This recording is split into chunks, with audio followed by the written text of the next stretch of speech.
Amen. Un appel d'une évangéliste et prophète.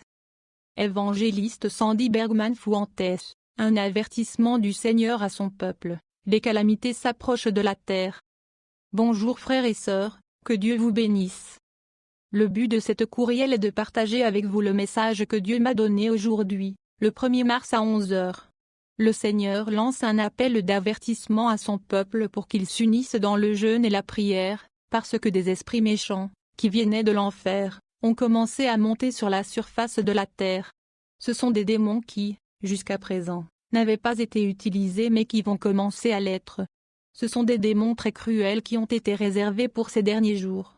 La principauté qui opère aujourd'hui et provoque la dépression s'élève avec plus de puissance pour détruire et ruiner les esprits des hommes.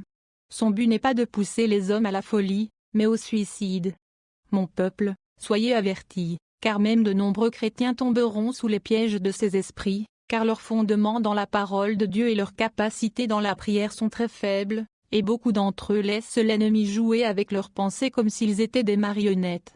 De grands jugements et de grands changements climatiques s'approchent de la terre, car le mal est très grand sur la surface de la terre. Si seulement vous pouviez voir ce que je vois. Mon peuple, préparez-vous. Réveillez-vous. Des lois non bibliques arrivent. Satan travaille dans les cœurs et les esprits de ceux qui ont le pouvoir de gouverner sur terre. Église, tu as la puissance d'arrêter tous les plans de l'ennemi. Le désespoir et les angoisses vont aller en augmentant chaque jour parmi les peuples de la terre. Seuls ceux qui restent sous la brèche par la prière, eux pourront rester debout. Le Seigneur veut que son peuple se joigne dans un jeûne de congrégation de 40 jours. Priez les uns pour les autres, car des esprits de désespoir, de mécontentement, de découragement, de tristesse, de disputes et bien d'autres encore opèrent dans de nombreuses églises, et ces esprits ont été envoyés par Satan, dans le but d'entretenir un esprit de division et de mécontentement parmi les frères. Mais reprenez-les et chassez-les avec mon nom. En mon nom, il y a la puissance. Plus que jamais, cherchez ma face. Cherchez ma parole. Satan inventera beaucoup de choses contre la parole. Mais ma parole est fidèle et vraie. Le ciel et la terre passeront, mais ma parole ne passera pas. Mon peuple, cherchez ma face. Reprenez l'ancienne voie. Recherchez l'unité, car pour obtenir la victoire, vous devez rester très unis. Il y en a que très peu qui, à cause de ce manque d'unité, font le travail. Peu nombreux sont les sentinelles qui se tiennent sur les murs. Il y en a très peu qui veulent obéir à ma parole et à l'appel que je leur ai lancé. Beaucoup connaissent ma parole, ils connaissent ma parole, mais ils veulent faire les choses à leur manière. Il y a peu de guerriers qui restent sur le champ de bataille. C'est une guerre spirituelle, mais une vraie guerre, et ce n'est qu'avec une armure spirituelle que vous pouvez combattre et gagner. Mais beaucoup se sont déjà débarrassés de leur armure spirituelle. D'autres ont été blessés au milieu de la bataille et ont été abandonnés par leurs frères. Il y a beaucoup de ministères tombés, oubliés et blessés, mais je les relève à nouveau. Je les restaure à nouveau. Je leur redonnerai la vie, et je rendrai justice à beaucoup. Et des pasteurs, des évangélistes, des missionnaires et des chanteurs qui ont été blessés, humiliés, outragés et oubliés, mais le Seigneur leur dit, je ne vous ai pas oubliés. Je n'en ai pas fini avec toi. Femme, je ne t'ai pas oublié. Homme, je ne t'ai pas oublié. Je n'ai pas fait en sorte que le passé tombe dans l'oreille d'un sourd. J'appelle les intercesseurs à intercéder. J'appelle les Lévites à m'adorer et à jouer de leurs instruments. Mais malheur à ceux qui ont mis un prix sur ma parole et sur les dons et les talents que je leur ai donnés. Malheur aux bergers qui abandonnent et maltraitent le troupeau. Il y a un malheur pour les pasteurs et les ministres qui ne cherchent que leur propre intérêt, et veulent faire de mon Église et de mes brebis une marchandise. Malheur à ceux qui se présentent devant le peuple avec une droiture, une sainteté irréprochable, avec une apparence de piété, de justice et de miséricorde, et qui ne sont que des sépulcres blanchis à la chaux, qui, à l'extérieur ont l'air très décorés, mais qui, à l'intérieur, sont pleins de méchanceté, d'adultère, de fornication, de mensonges, de tromperie, d'injustice, de vol et de complaisance.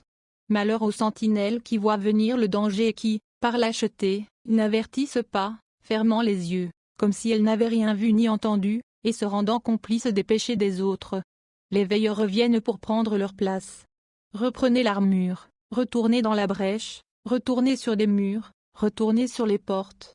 Lévites et chanteurs, reprenez les instruments de guerre, et adorez-moi du fond du cœur, avec des mains propres et des pensées pures. J'ordonne à mon peuple de s'unir dans le jeûne et la prière. C'est avec la prière et le jeûne et avec ma parole qu'ils pourront rester, ce n'est pas avec les programmes humains, ni avec les divertissements pour le public. Les gens ont besoin d'être transformés par ma puissance. Et ils doivent être préparés à aider émotionnellement et spirituellement les grands besoins et problèmes que les gens apporteront aux églises, parce qu'un si grand mouvement de mon esprit vient et que des multitudes accourront vers les églises pour chercher aide et réconfort. Je veux déverser ma puissance et mon onction, mais je vais le faire, et j'ai déjà commencé à le faire dans de nombreuses régions du monde, et je le ferai au moyen de vases propres et de cœurs honnêtes. Je le ferai sur des autels non contaminés. J'honorerai ceux qui m'honorent. Et ceux qui, par leurs mauvais témoignages et leurs péchés, déshonorent mon nom et ma parole, tomberont dans la honte. Parce que j'honorerai ceux qui m'aiment et m'honorent. Peuple, levez-vous. Mes enfants, levez-vous. Détournez-vous de toute iniquité et de tout péché caché, parce que je permettrai que beaucoup de choses qui sont cachées viennent à la lumière. Il y a beaucoup de choses honteuses qui sont cachées, mais je les mettrai moi-même en lumière avec le temps. Il y a beaucoup de choses honteuses et aberrantes qui sont commises, et que j'ai donné à ces personnes l'occasion de se repentir de leurs péchés et elles ne le font pas.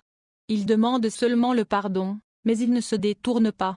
Parce qu'ils se soucient plus de leur titre, de leur position et de leur nom que de reconnaître qu'ils ont tort et qu'ils ne doivent pas continuer à exercer leur ministère de cette manière. Sans savoir que celui qui s'humilie, je le pardonne. Je le relève. Je le rétablis. Et je le fais asseoir à nouveau à des places d'honneur et de prestige.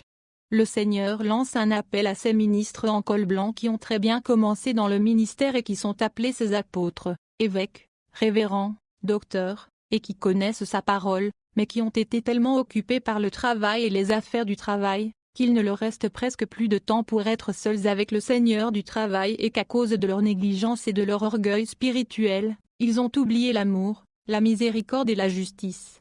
Dieu les appelle à se mettre en règle avec lui. Parce que ce sont des gens qui ont très bien commencé. Ils sont allés par amour là où Dieu les a envoyés, et maintenant même pour bouger, ils ne le font pas si toutes leurs exigences ne sont pas satisfaites. Ce sont des gens appelés serviteurs du Très-Haut, mais s'ils ne sont pas payés ce qu'ils demandent, et que leurs exigences ne sont pas satisfaites à la lettre, ils ne chantent pas et ne prêchent pas. Mais le Seigneur les avertit et dit, « Regardez d'où vous êtes tombés. Relevez-vous et faites de nouveau les premières œuvres, et revenez à votre premier amour pour moi, où vous faisiez tout par amour pour moi et non par amour de l'argent ou de la gloire. Si vous êtes vraiment appelés mes serviteurs, vous devez servir et non pas seulement attendre d'être servis. Je suis le Seigneur des seigneurs, et malgré cela, j'ai quitté mon trône de gloire pour sauver l'humanité. Je l'ai fait par amour, et je n'ai rien demandé en échange de son salut. J'ai pris votre place légitime, et je n'ai rien demandé en retour. C'est moi qui ai payé un prix très élevé et je l'ai fait par amour, et par amour pour vous. Et sachant qui j'étais, j'ai donné un exemple d'humilité, d'unité et d'amour, afin que, comme je vous ai aimé, vous vous aimiez les uns les autres, et suivi mon exemple. Il y a un peuple qui s'approche de moi par la bouche et les lèvres, et qui m'honore par son apparence, mais son cœur est loin de moi, et sa crainte n'est rien d'autre qu'un commandement d'homme qu'on lui a enseigné, mais il y a un malheur pour ceux qui dissimulent les conseils, et leurs œuvres sont faites dans les ténèbres. Le Seigneur appelle ceux à qui il a donné les talents, à les utiliser avec dignité et trépidation, et à les employer pour son honneur et sa gloire. Et qu'ils soient différents des autres, car tout ce que l'homme sème, il le récoltera. Je suis celui qui bénit. Je suis celui qui donne. Et si vous revenez au premier amour, faites les premières œuvres, je vous bénirai abondamment, et mes faveurs seront avec vous de telle sorte que les gens seront disposés à vous servir, et j'ouvrirai les portes encore plus grandes. Le Seigneur lance un appel à ceux qui apportent la malédiction et la misère pour avoir volé à Dieu, par les dîmes et les offrandes.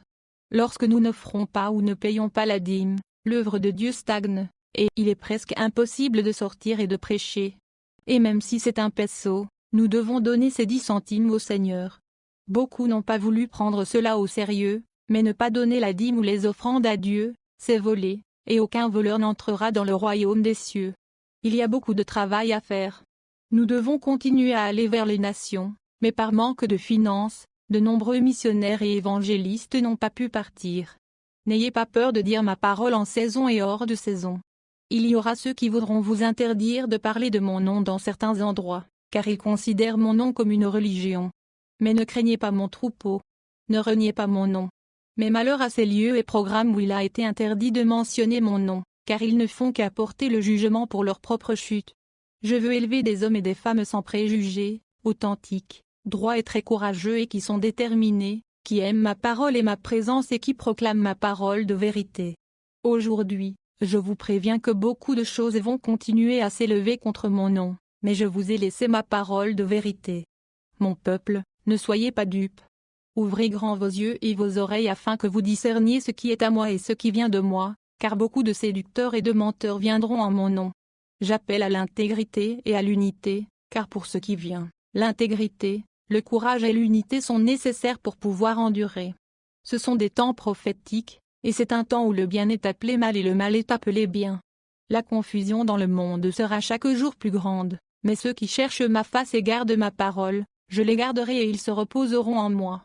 Priez beaucoup pour les enfants, parce qu'il y a beaucoup d'enfants qui disparaissent chaque jour et qui ne sont même pas signalés, parce qu'ils sont volés et vendus même par leurs propres parents, et beaucoup de ces enfants sont sacrifiés à Satan, et d'autres sont vendus pour la prostitution. Priez pour les jeunes, car à travers la musique, Satan piège beaucoup de gens. La musique est une émergence qui vient de l'enfer lui-même et qui a asservi la jeunesse. Mon peuple, vous n'êtes pas seul. Je suis avec vous. Si seulement ils pouvaient voir les millions de démons qui opèrent dans l'air. Mais, mon peuple, vous n'êtes pas seul. Le Saint-Esprit est avec vous, il y a des milliers d'anges puissants en votre faveur. Et souvenez-vous que je suis avec vous tous les jours jusqu'à la fin du monde. Je viens bientôt. Gardez ce que je vous ai donné jusqu'à ce que je vienne. Quelque chose d'autre que le Seigneur m'a dit, est qu'il avait utilisé l'ancien président des États-Unis pour accomplir certaines prophéties qui devaient être accomplies au Moyen-Orient. Pourtant, le feu et la mort en Irak et ailleurs au Moyen-Orient ne s'arrêteront pas. Ce sont des temps prophétiques qui doivent s'accomplir. Priez, car par amour pour un reste fidèle dans la nation, aucune chose plus grande n'est arrivée. La terre se lamente dans la présence de Dieu, car beaucoup de sang a été versé sur elle. Une grande catastrophe est à venir, et même les scientifiques n'ont pas révélé toute la vérité sur le sujet, car le monde paniquerait. Mais mon peuple, priez et soyez vigilants, car le grand jour approche. Dieu veut que vous n'oubliez pas les missionnaires et les évangélistes qui sont chargés d'aller prêcher sa parole, et qui bien souvent, pour des raisons financières, ne peuvent se déplacer. Je suis témoin de cette grande et triste vérité, car j'ai dû prendre ce message personnellement. Pour cette raison, je vous demande de continuer à transmettre ce message à tous ceux que vous pouvez. Que Dieu vous bénisse. Bien que je ne vous connaisse pas, je veux vous dire que je vous aime dans l'amour du Christ. Sandy Bergman.